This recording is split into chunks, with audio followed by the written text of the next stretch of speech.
Good morning, everyone, and welcome to Literary Lore. Today we continue highlighting some modern works. It was published in 2013. We Lived Happily During the War by Ilya Kaminsky. It's a nice, quick poem with a straightforward message. There's a link to the poem in the description if you'd like to follow along. Let's get to it. So, I wrote this a few weeks ago. This script, not the poem, obviously. And I analyzed this poem outside of the current state of affairs, the whole, war deal of it. So that's an interesting part to be in here, looking at this script right now, going through it and seeing that it's unfortunately relevant. So I'm just going to go through the script. And if there's any notes or additional bits that you can think of, leave them in the comments. I'm just going to read this as I was doing it before. Kaminsky was born in the Soviet Union, but by the time he was around 16, his family was able to escape to America and find asylum, back when that was a thing our country allowed. He was mostly deaf due to untreated mumps as a child, and English was not his first language. All that is to say, he wrote in English because no one he knew spoke the language fluently, including himself. It was this magical language, essentially, and in his own words he said, it was a parallel reality, an insanely beautiful freedom. It still is. As he grew up, he strove to increase awareness and support for the deaf and for immigration. His humanitarian efforts extend around the globe, with a program called Poets for Peace. He co-founded it. So hopefully all of this gives you a glimpse of whose words we'll be reading. The poem has a unique structure.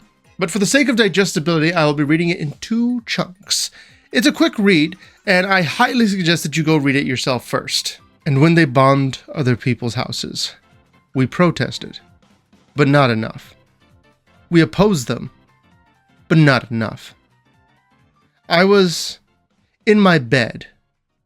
Around my bed, America was falling. Invisible house by invisible house by invisible house. The unique disjointed lines remind me of the way a person would remember something, haltingly reminiscing about the past. This poem was written in 2013, but sadly the words themselves are timeless. He describes the bombings of other people's houses and protesting. It presents a picture of superficial opposition.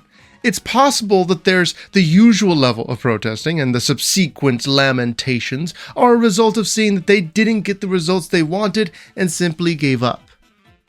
It's easier to allow injustice if you're not the one under attack. The classic poem First They Came illustrates that unfortunate trend.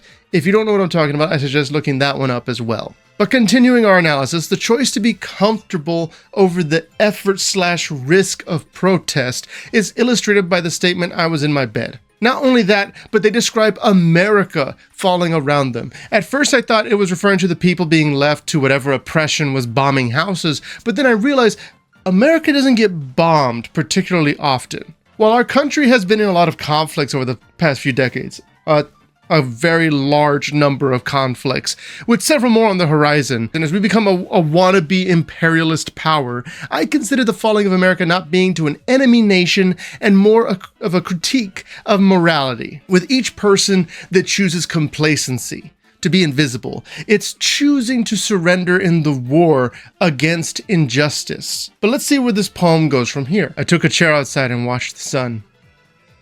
In the 6th month, of a disastrous reign in the house of money, in the street of money, in the city of money, in the country of money, our great country of money, we, forgive us, lived happily during the war.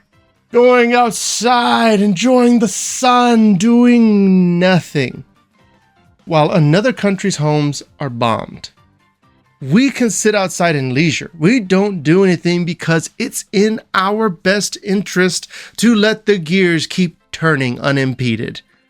Who cares as long as we get paid in the end? We, forgive us, live happily during the war. It's a somber poem, looking back at a time when the speaker willfully did nothing while others suffered, because what could they feasibly do? It's both a confession and admonition. What benefit is there to speaking out and getting beat, getting arrested, getting shot? Isn't it better to simply accept the evils of the world so you can sit on your porch, drink some tea, and watch the sunset? I don't suppose I have an answer. I can't have an answer to such a profound philosophical question. I mean, this video itself will be seen by 10-ish people. That's not exactly a big protest. It's not exactly a big declaration of anything. But I can say that over the past few months, that there are people seeing their neighbors getting persecuted. There are people that know their neighbors can't eat. That there are people that can't go outside in peace without a flock camera watching you. That lawlessness masquerades as the law. Plenty of people are starting to notice that. They're noticing that instead of a defense, we're on the offense now. That we're attacking people instead of defending our people. Have you noticed? Or are you just happy to take the paycheck? Until next time, carpe diem.